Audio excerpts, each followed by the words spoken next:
Welcome. I told my wife I was going to do my reading shortly. She asked me what I thought of the readings this month, and I can usually tell by the tone of her voice whether she really likes the readings or she doesn't like them, or it's kind of somewhere in between. And this tone of voice said to me that it was kind of somewhere in between and probably on the lower end of that spectrum. So I said, "You're not too thrilled with the readings this month, are you?" And she said, "No." I said, or something like, "They're not your cup of tea." And she said, "No, they're not really." So, well, that doesn't mean to say there's anything wrong with the readings. It just goes to prove that we're all different. I mean, we're all completely different. We all see things differently, and we all understand things in a different way. As you know, some of us are visually oriented, primarily, right? Some are auditorily oriented, and some of us are touchy feely.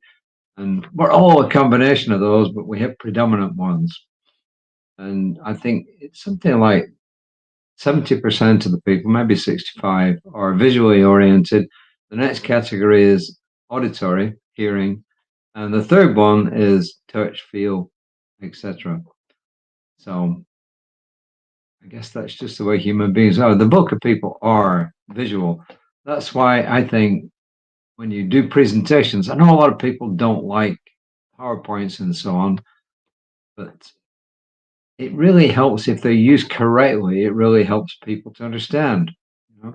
And the other thing is that adults learn by doing, and that this is relevant to today's reading, of course, because it's great to go to a lecture or a class or a workshop, which really isn't a workshop, and it's just listening to somebody spouting out about something and not actually getting involved in it. But we do know that adults and probably kids as well learn by actually doing things. That's why workshops are usually a lot more beneficial than, say, just a regular lecture.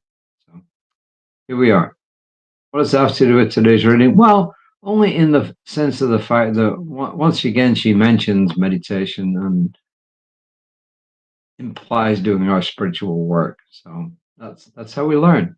We listen to something, we read something, we watch something, and then when we start putting it into practice, that's when it really works. So it's great to read about meditation and meditation methods, but the only way you'll ever get better at it is by doing it. And I know that's an obvious statement, but there you are then. So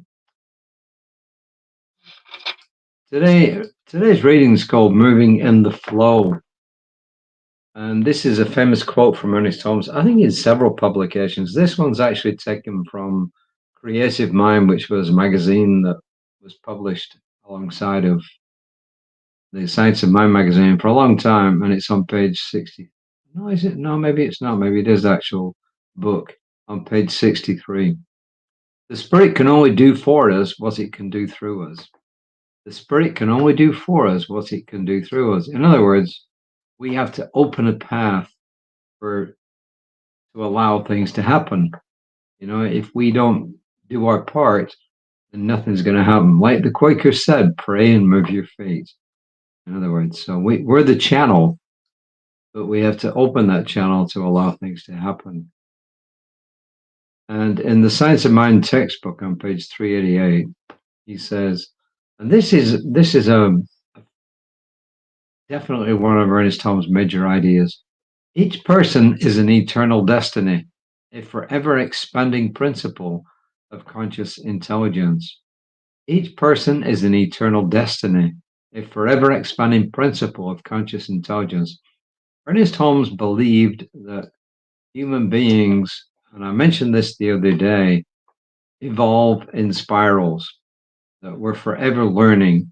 And he believed that we would continue forever learning, even after the universe has ceased to be in existence, that we would continue to learn and we go up in these spirals. And as I mentioned the other day, a spiral implies you learn, you do something, oh, and then you come back, you learn again. So it implies actually making mistakes and learning from the mistakes and just keep moving in the general direction of outwards, but because it's a spiral, it comes back down again. It goes up, it goes down, and he believed that would go on forever.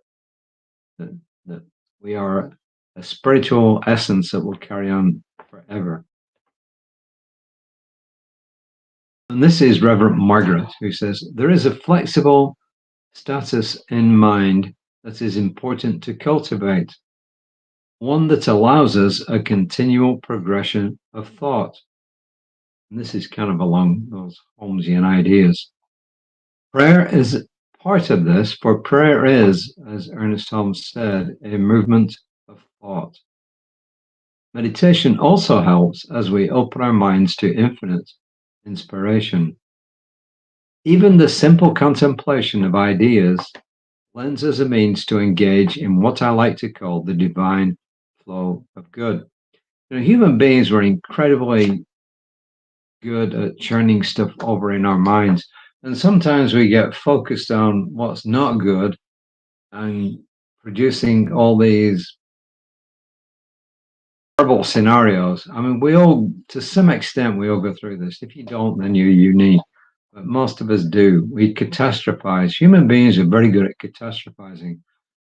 And the idea of doing spiritual mind treatment, of doing your spiritual work and of meditating, is to get away from that and to start using that power to actually look for the good, which is what she's saying here.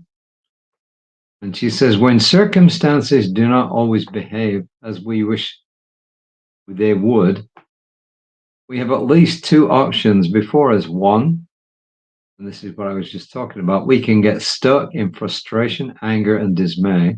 Or two, we can turn to the infinite mind, capitalized, for possibilities, perhaps discovering avenues we'd not even imagined. We can go with the flow, which is a phrase coined years ago that is now part of our lexicon. And what an apt phrase it is. In these few words lies the invitation to risk something new. Daily, we place ourselves in the infinite flow of good as a matter of course. The demands that life can place on us, we like to be open to the element of God's surprise as much as possible. It's good to remember that invoking divine right action opens us up to the vastness of infinite resources, where solutions may be forming even as we make the turn to divine wisdom. So in other words, once we make up our minds that we're going to start looking for the good, then the good is going to start looking for us. And I explained the mechanism, at least in part, how this works the other day. And that is the fact that once you start focusing on something, you'll find that things related to what you're focusing on will just magically appear in your life, but they're not really appearing magically. Most of the stuff is out there all the time. You just don't see it. You're just not tuned into it. So the reticular activating system at the base of your brain is the filter that starts to allow in things that are important to you.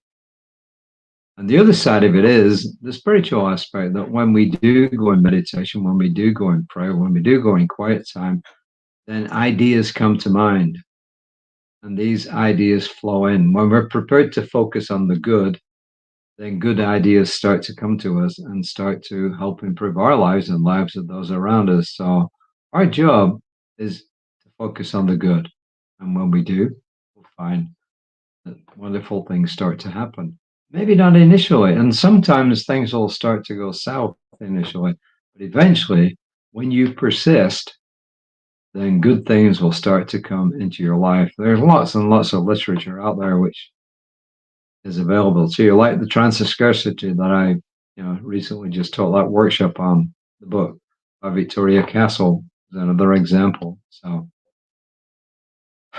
once we decide that we would like to focus on the good, then both in the material world and in the spiritual realm, things start to come into our lives that really help us and help the good.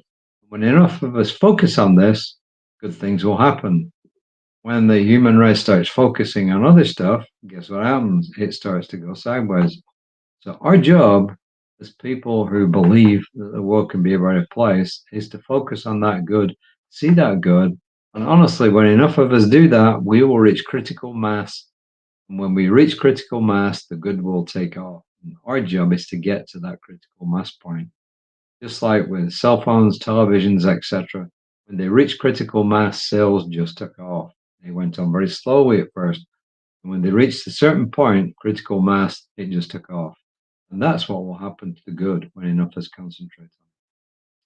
That's all I've got to say today. The affirmation, which is on top of, I am the place where God stands forth in the world as me. That's every day.